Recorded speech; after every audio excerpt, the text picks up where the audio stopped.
ചലിക്കുന്ന അന്ധകാര ശക്തിയെ തകർക്കാനുള്ള ഒരു പ്രാർത്ഥന ജീവിതത്തിലുണ്ടെങ്കിൽ വചനം പറയുന്നു നമ്മുടെ ഭവനത്തിനകത്ത് സന്തോഷം ഉണ്ടാകും. അതിൻ്റെ അടുത്ത ഭാഗം പറയുന്നത് അവർ ആഗ്രഹിച്ചെടുത്ത് അവൻ അവരെ എത്തിച്ചു. വളരെ ശ്രദ്ധേയമാണ്. അവൻ അവരെ എത്തിച്ചു. നമ്മളൊക്കെ എത്താൻ വേണ്ടി ഓടുന്നവരാണ്. എവിടെയോ എത്താൻ വേണ്ടിയിട്ട് നമ്മൾ പ്രയാസപ്പെടുക.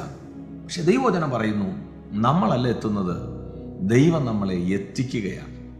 ഈ സന്ദേശം കേൾക്കുമ്പോൾ കുടുംബത്തിനകത്ത് സമാധാനമില്ലാതെ, സ്വസ്ഥതയില്ലാതെ, വിഷമത്തോടുകൂടി സഞ്ചരിക്കുന്ന ആരെങ്കിലും ഉണ്ടെങ്കിൽ, ദൈവസന്നിധിയിൽ നിലവിളിക്കാൻ റെഡിയാണെങ്കിൽ, വീടിനുള്ളിലേക്ക് വരുന്ന തിരമാലയല്ല, കാറ്റിനെ തമ്പുരാൻ ശാന്തമാക്കി, കാറ്റിനെ അടങ്ങാൻ കൽപ്പിച്ച് വീട്ടിനകത്ത് സ്വസ്ഥത തരിക മാത്രമല്ല, ആഗ്രഹിച്ച തുറമുഖത്ത് കുടുംബമായിട്ട് നമ്മളെ എത്തിക്കാൻ ദൈവം വിശ്വസ്തനാണെന്ന് എണ്ണി ആത്മാവിൽ സഞ്ചരിപ്പാൻ ദൈവം കൃപ ചെയ്യട്ടെ.